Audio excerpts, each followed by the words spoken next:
In May 1951, the NNC launched a plebiscite in Nagaland, which resulted in 99% of all Nagas endorsing complete support for an independent Nagaland.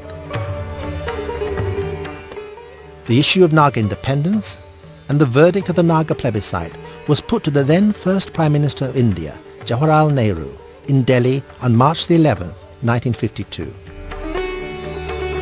Now, even though Nehru had supported self-determination for the Nagas in 1944, when faced with the demand, he simply exploded with anger and exclaimed, "Whether heaven falls or India goes to pieces and blood runs red in the country, I don't care.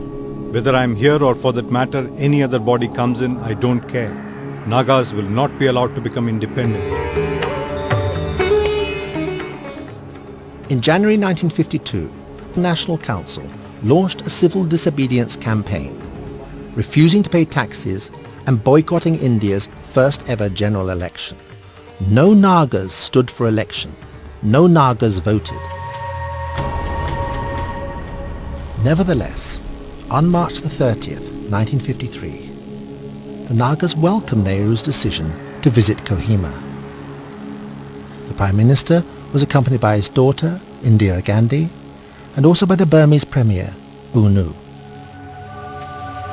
The Naga National Council leaders were busy preparing the memorandum to be submitted to the two Prime Ministers. Thousands of Nagas gathered at the Kohima football ground, but Nehru was rigid. Just before the meeting, he gave instructions stopping the Nagas from making any oral or written address to the reception. As a result, the Naga delegation walked out in defiance of such blatant repression. Nehru and U Nu were left, almost alone, to address just a handful of government servants. Nehru felt humiliated.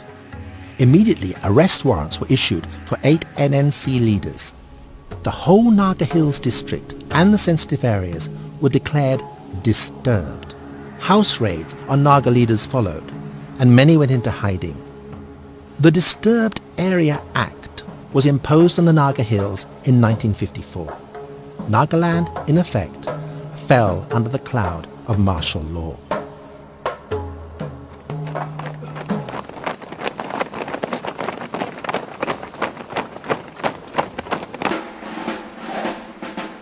Realizing the danger of armed repression, on August the 10th, 1954, Wesea entered into agreement with the leaders of Free Nagas and formed the Naga Country Guard to oppose the Indian Armed Forces.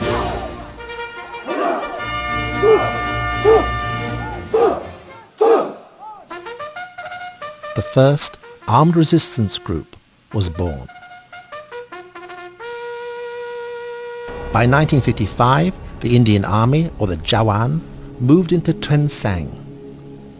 The Assam Disturbed Areas Act of 1955 was introduced to enable the Assam Armed Police and the Assam Rifles to act without any legal restriction whatsoever.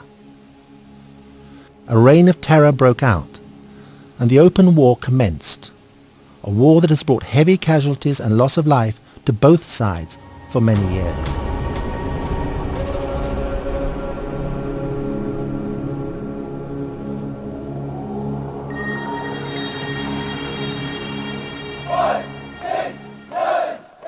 On the 22nd of March 1956, the Naga National Council inaugurated its federal government of Nagaland, known as the FGN, an armed opposition movement, and amalgamated with the Naga Home Guard, soon to be known as the Naga Army.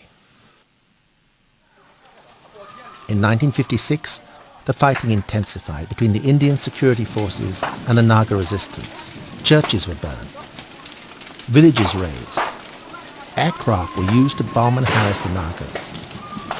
Women were raped, and they continue to be molested. Even places of worship were not spared from the violations. Bible Hill, for example, a Christian mission centre in Fort Kohima, was occupied by units of the 14th Assam Rifles. They burnt the Reverend Palesto Chase, the head of the centre, to death. And between 1954 and 1964, innocent villagers were arrested and confined in Indian jails and concentration camps.